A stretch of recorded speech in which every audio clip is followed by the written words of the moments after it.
Joshna madam గారు 10 సంవత్సరాలు చేసినందుకు ఎవరు ముక్కు నేలకు రాయాలో ఆల్రెడీ ప్రజలు డిసైడ్ చేస్తున్నారు.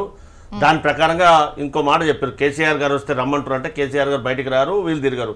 నేనేం చెప్తున్నా, నేను ఇక్కడ నుంచి ఓపెన్ ఛాలెంజ్ చేస్తున్నా. నేను 215 మీటింగ్లు అటెండ్ చేసిన. షేక్పేట్లో 55, బోరబండలో 15, కృష్ణానగర్లో 25, అదే రకంగా యూసుఫ్గూడలో 15 మీటింగ్లు. ఇందాక మా శుభప్రద్ భాయ్ అన్నాడు కదా, తిరిగే అవకాశం లేదు అన్నాడు. నేనే ప్రత్యక్షంగా మీటింగ్ పెట్టినటువంటి ఫోటోలు దాంతోపాటు చూపిస్తాను. మరి కాంగ్రెస్ పార్టీ తరఫున నేను దిగినటువంటి ఫోటోలు చెప్తా, దాంతోపాటు మీకు సమయం చూపిస్తా.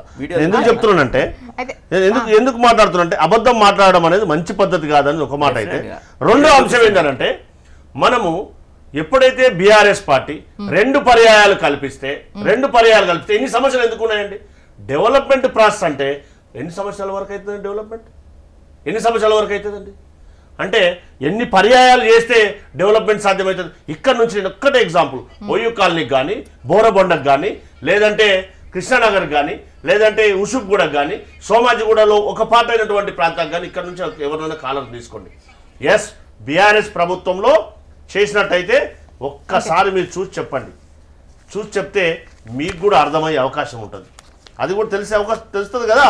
సో ఈ వాస్తవాలు చెప్పకుండా అబద్ధాలు చెప్పి పూట గడుపుకుంటే బీఆర్ఎస్ పార్టీకి తగదు అనేది మనం రెండు పార్టీల మీద వాళ్ళు ఒక 10 ఏళ్ళు, ఈ తర్వాత ఈ 2 ఏళ్ళు మీవి. సో మీ ఇద్దరి మీద నమ్మకం పోయింది కాబట్టి బీజేపీ వైపు చూసేటువంటి అవకాశం ఉంది. ధీమాలో అటు బీజేపీ ఉంది. ఈయన 4 విషయాలు చెప్పారు, కానీ ఎలక్షన్లు వచ్చినప్పుడు కొత్త పథకాలు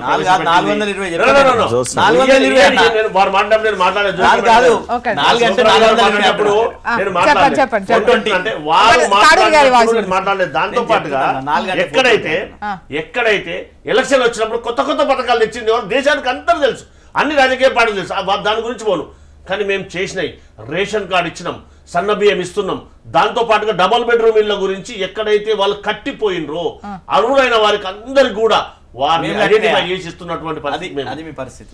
మా పరిస్థితి కాదు, కనీసం కట్టిన డిస్ట్రిబ్యూట్ చేయలేదండి హైదరాబాద్. వాస్తవం మళ్ళీ మీరు తీసుకుంటారు.